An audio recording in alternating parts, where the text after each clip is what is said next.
आप सभी को राधे राधे श्रीमन नारायण।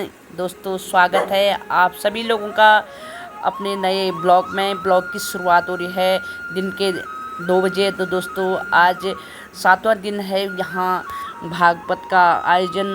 तो आज मदन लाला जी के अपनी 85वीं वर्षगांठ में भागवत का आयोजन किया था। सभी बागेश्वर के नगर वालों ने रसपान लिया भागवत का, और व्यास जी ने भी बहुत अच्छी ढंग से समझा यहाँ बाबा बागने के प्रांगण में। और दोस्तों सभी नगरवासी बहुत अच्छे ढंग से बढ़ चढ़ के यहाँ पर भाग लिया, सुना, कथा को सुना, और बहुत अच्छा लगा। जैसे लगा कि वृंदावन यहीं आ गया है। और हमारे जो यहाँ के इष्ट बाबा बागनाथ जी भी सुन रहे हैं कथा, चंडिका माता सुन रही है, नीलेश्वर भगवान सुन रहे हैं, हम नगरवासी भी सुन रहे हैं, और हमारी जो यहाँ की महिलाएं पुरुष अच्छी ढंग से सुन रहे थे। और दोस्तों बहुत अच्छा लगा हमको भी। गुरुजी महाराज ने बहुत अच्छी ढंग से समझा। ये मेरी दोस्त है, इनको ये भी कहना चाहते हैं। बहुत अच्छा लग रहा है, ये देख सकते हैं, खुश हैं ये भी। और समापन की ओर हो गया है आज। और गुरुजी महाराज भी बहुत भावुक हो रहे थे मंच से, व्यास पीठ से। तो दोस्तों देख सकते हैं आप, मैंने इस वीडियो में सारा जितना भी आज 7वें दिन का भागवत था वो सब इसमें विस्तार पूर्वक डाल रखा है। आप ज़रूर देखें। लाइक, सब्सक्राइब और कमेंट तो करते नहीं, आप कमेंट कर देना और शेयर कर देना। तब तक के लिए दोस्तों मैं दिखाती हूँ भगवान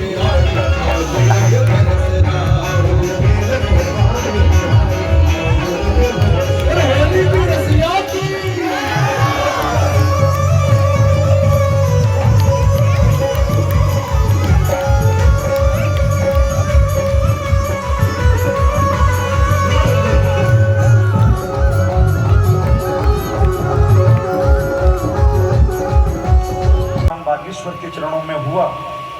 और बंधुओं, हमारे यजमान परिवार श्री मदन लाल अग्रवाल जी, उनकी धर्म पत्नी श्रीमती संतोष अग्रवाल परीक्षित के रूप में यहाँ बैठे सुंदर विधि से कथा को श्रवण किया। तो मैं व्यासपीठ से आयोजक परिवार को खूब खूब आशीर्वाद और बधाई देता हूँ कि आपने इतने शुभ संकल्प को लिया और भगवान बागनाथ ने, मेरे बांके बिहारी ने, उस शुभ संकल्प को पूर्ण कर दिया है। देखिए बंधुओं, अब समय ज्यादा ना खींचते हुए, क्योंकि समय हो रहा है और इन लोगों को निकलना भी है आज। तो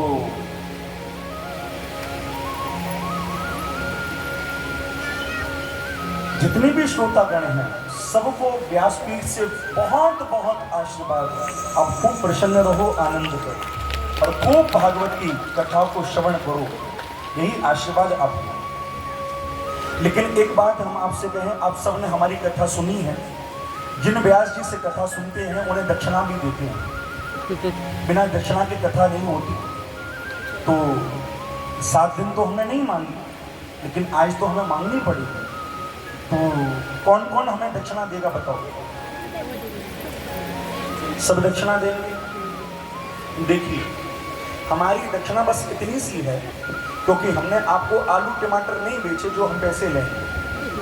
हमने आपको कथा सुनाई है, नाम सुनाया है, और उसी बदले में आपसे नाम की ही दक्षिणा हम लेना चाह रहे हैं। हमारी ये दक्षिणा है आपसे, जैसे आपने एक दिन में बहुत नाम लिए, बहुत लिए, लेकिन जैसे मानो आपने बोला राधे राधे, आपने 1000 नाम लिए, उसकी हमें चिंता नहीं है। हमें तो बस एक नाम की दीक्षा आपसे दक्षिणा चाहिए। आप 1000 जपो, 999 आपके और एक नाम हमारा। तो कौन कौन हमें दक्षिणा के रूप में भगवान का एक नाम जीवन भर दे सकता है? केवल एक नाम चाहिए। आप बोलो राम राम, तो बस एक राम नाम हमारा, उसके बाद कितने भी राम नाम बोलो वो सब तुम्हारे। तो कौन कौन दक्षिणा देने को तैयार है? तो बोलो मेरे संग, हे भागवत भगवान,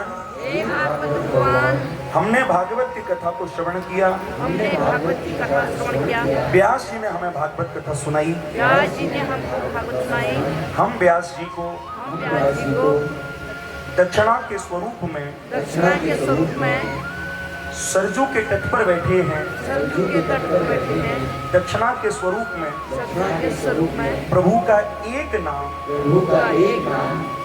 दक्षिणा के रूप में जीवन भर प्रदान करते हैं। तो भैया हमें हमारी दक्षिणा मिल गई, क्योंकि हमने नाम सुनाया और नाम तुमसे ले लिया। 7 दिन सुनाया और तुमसे हमने 7 दिन जितना ही नाम ले लिया। खूब भगवान का नाम जपो, बस एक नाम हमारे लिए है, इतना विचार करना। प्रेम से कहो श्री राधे। अब देखिए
सदा देता सहारा है। नाम मेरी राधा रानी का सदा देता सहारा है। नाम मेरी राधा रानी का सदा देता सहारा है। वो तो भी एक बार जप लेंगी। जय श्री कृष्ण बोलो जय राम।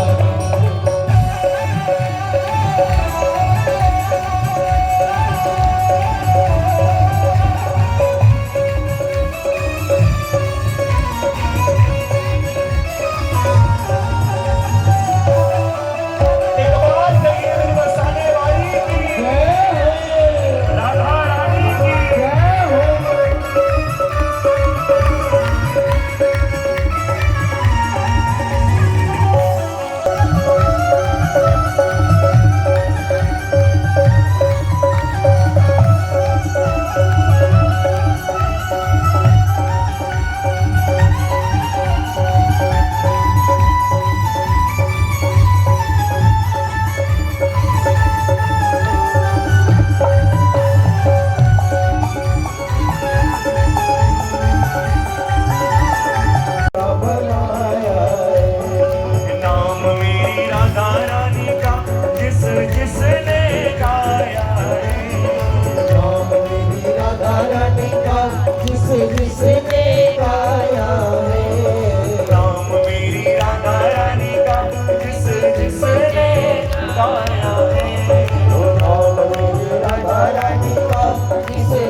लेकिन जो अभिमान इसके हृदय में आ गया, इसने मेरे पौत्र को जो बंदी बना लिया, इस कारण मुझे यहाँ आना पड़ा। मां चली गई, उसी बीच बाणासुर आया और भगवान के चरणों में गिर गया। भगवान द्वारकाधीश से क्षमा मांगने लगा, प्रभु मुझे छोड़ दो। भगवान ने कहा कि हमने तुझे छोड़ दिया है, लेकिन अब सुनो, तू हमारा संगी बन चुका है। सुंदर विधि से अपनी पुत्री को हमारे दो विवाह हुए और उनको प्रत्येक रानी के गर्भ से दो पुत्र हुए, यानी एक पुत्र के 4 पुत्र। इतनी भगवान की संतति थी, इतना बड़ा भगवान का परिवार था। भगवान की संतति का वर्णन किया गया, जहां प्रद्युम्न जी का एक विवाह तो रति से हुआ और दूसरा विवाह रुक्मवती से हुआ। प्रद्युम्न के ही पुत्र हुए अनिरुद्ध, जिन अनिरुद्ध का एक विवाह रोचना से हुआ और दूसरा विवाह उषा से। ये उषा कौन है? बाणासुर की पुत्री।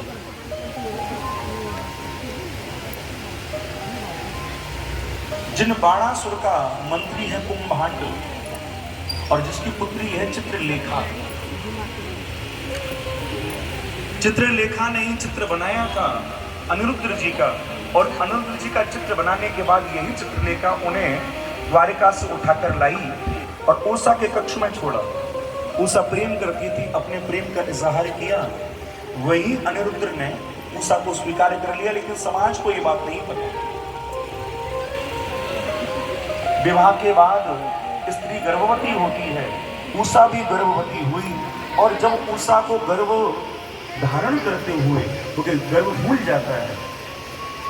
गर्भ जब उसके पेट में देखा तो सैनिकों ने यह बात जाकर बाणासुर से कही, महाराज उषा का तो अभी विवाह भी नहीं हुआ, लेकिन उषा गर्भवती है। जब बाणासुर आए पास और कक्ष में देखा तो अनिरुद्ध को पाया। तो पहले तो अनिरुद्ध के संग युद्ध हुआ, लेकिन नाग पास से अनिरुद्ध को बांध दिया।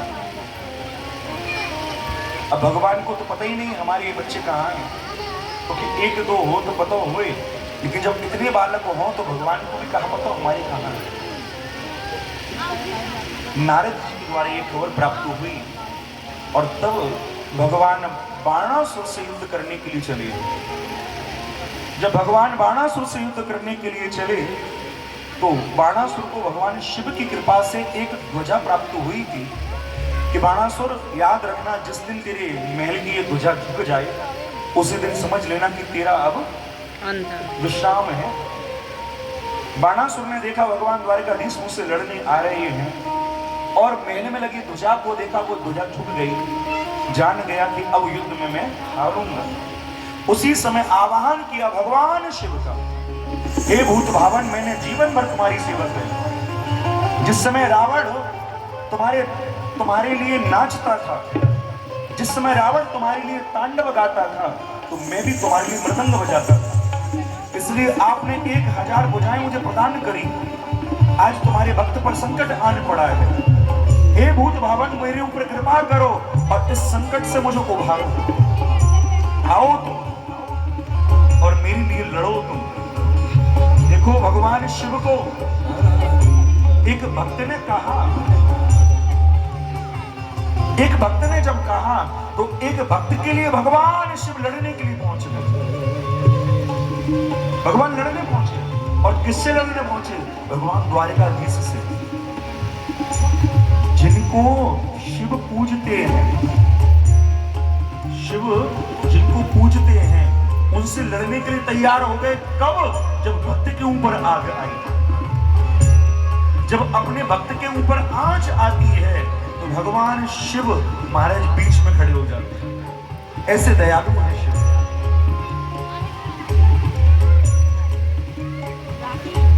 शिव खड़े हो। द्वारिकाधीश ने देखा कि शिव सामने है, इनसे युद्ध कैसे होगा, इन्हें तो कोई हरा नहीं सकता। पहले तो खूब कोशिश भी की, लेकिन शिव को हराना तो नामुमकिन है। शिव और हरि में कोई भेद नहीं, हारेंगे कैसे? याद आया कि ये तो मेरे ही सुमरन में डूबे रहते हैं, तो अपने ही बाण में एक जवाई अस्त्र छोड़ा। जवाई अस्त्र समझते हैं? जवाइयां आना, शरीर में जब जवाइयां आती हैं, अकड़न होती है, हमारा व्यक्ति जमता है, जवाइयां लेता है। जवाई अस्त्र छोड़ा, अस्त्र को पढ़ते ही जवाइयां लेने लगे, आलस्य शरीर में आने लगा। और शिव ऐसे हैं कि जो युद्ध भूमि थी, युद्ध की भूमि में ही मध्य में बैठ गए और वहीं राम का ध्यान कर रहे हैं। चेला सोच रहा कि गुरुजी को लड़ने बुलाया, गुरुजी तो ध्यान में बैठ गए, अब क्या होगा मेरा। चेला क्या दी, भगवान का सुदर्शन निकला, एक एक करके सारी भुजाएं काट दी। अंत में 4 भुजाएं जब बची तो इन्हीं की मां कोठरा नग्न अवस्था में आकर खड़ी हो गई। भगवान द्वारकाधीश के हाथ जोड़कर प्रार्थना करने लगी, प्रभु छोड़ दो मेरे पुत्र को, छोड़ दो मेरे पुत्र को। भगवान ने नजरें फेर ली। भगवान बोले, मां, युद्ध भूमि में आपको ऐसे नग्न अवस्था में नहीं आना चाहिए था, आपको नहीं ऐसे आना चाहिए था, क्योंकि मैंने तो पहले ही ये वचन दे रखे हैं कि मैं प्रहलाद की 21 पीढ़ियों को तारूंगा। मैंने वचन दे रखे हैं। प्रहलाद उनके पुत्र हैं विरोचन, उनके पुत्र हैं बलि। संतति का वर्णन हुआ। भगवान के 16,108 विवाह हुए। प्रत्येक रानी के गर्भ से भगवान को 10 पुत्र मिले। कितने पुत्र हुए भगवान के?